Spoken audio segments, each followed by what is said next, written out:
pembahasan kali ini mengenai teks deskripsi dan yang akan dibahas yaitu karakteristik, jenis teks deskripsi, dan mind mapping.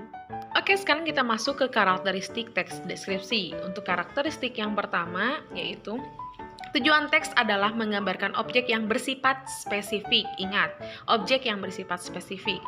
Nih, ada catatannya, penggambaran berdasarkan sudut pandang penulis. Jadi, gambaran objek ini sesuai dengan sudut pandang penulis ya.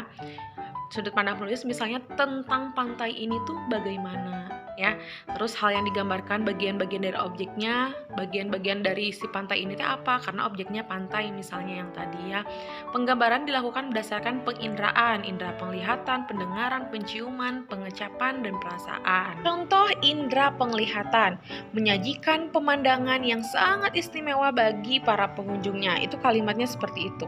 Nah, kalau menjadi pembaca, jadi seolah-olah kita tuh sedang melihat pantai tersebut, ya, melihat pemandangannya. Jadi sama sudut pandang penulis itu digambarkan dengan indera penglihatannya menggunakan kalimat tersebut. Dan si pembaca seolah-olah seperti melihat.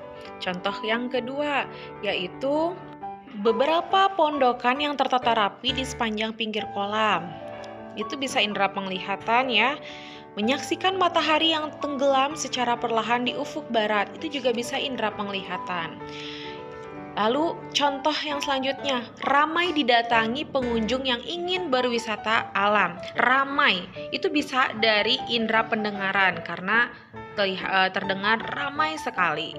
Nah, itu beberapa indera yang Ibu contohkan untuk karakteristik yang pertama. Jadi untuk tes deskripsi ini harus ada kalimat-kalimat yang menyudutkan indera, ya, mengerucutkan indera penglihatan, pendengaran, pengecapan, perasaan, ya. Selanjutnya karakteristik yang kedua. Nah, karakteristik yang kedua, objek yang digambarkan bersifat spesifik atau khusus. Sama kayak tadi ya, spesifik atau khusus. Catatannya, objek spesifik dan objek generik umum nih. Contoh ya, jadi lawan dari spesifik itu adalah umum. Objek spesifik bersifat tunggal. Perhatikan contohnya. Danau. Ini masuk ke dalam objek generik yaitu umum. Danau Toba itu lebih mengkerucut, objek spesifik yaitu khusus. Jadi selain contoh yang danau, misalnya sungai itu masuk ke umum. Sungai Amazon berarti itu masuk ke khusus ya. Karakteristik yang ketiga. Ya, fungsi sosial teks deskripsi adalah membanggakan, menjual, mengagumi, mengenalkan, mengidentifikasi, mengkritik suatu objek yang diamati. Sebagai contoh, menjelaskan suatu alamat, menggambarkan seseorang yang sedang dicari, menggambarkan makanan. Nah, di situ juga dimasukkan fungsi sosialnya, ya, untuk di teks deskripsi. Misalnya yang tadi sebagai contoh menjelaskan suatu alamat. Di mana sih tempat itu tuh dijelaskan ya dengan rinci. Kalau menggambarkan seseorang yang sedang dicari, ya misalnya warning ya. Contohnya misalnya kepalanya bulat, terus rambutnya pendek, matanya bulat, hidungnya satu, ya seperti itu.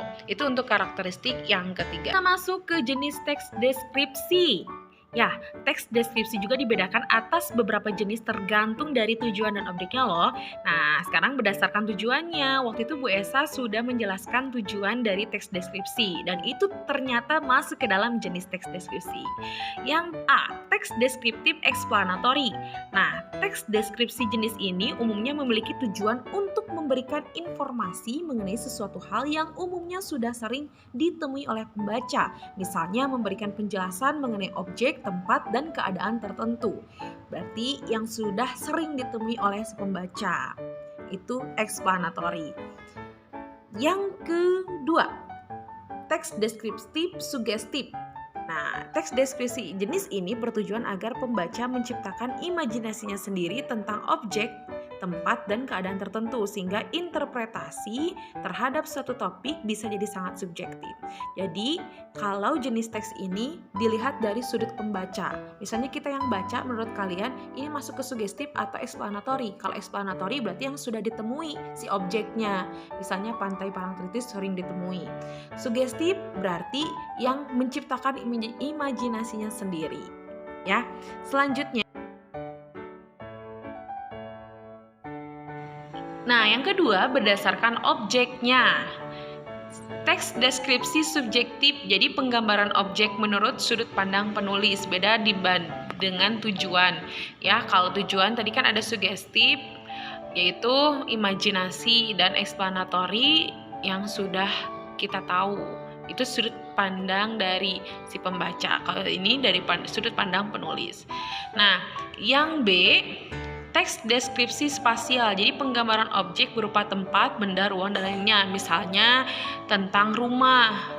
Nih digambarkan, rumahku memiliki 2 jendela, 1 pintu, seperti itu. Selanjutnya yaitu teks deskripsi objektif, jadi penggambaran objek berdasarkan situasi yang benar terjadi tanpa menambahkan opini penulis.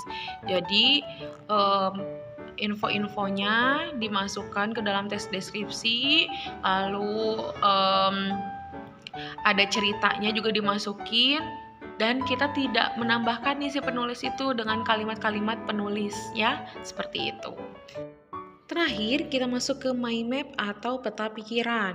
Jadi peta pikiran ini adalah sebuah diagram yang menggambarkan gagasan sebuah teks. Dan ini contohnya, Loang Balok, ada wisata alam, lalu ada suasana, dan ada wisata religi, terakhir fasilitas.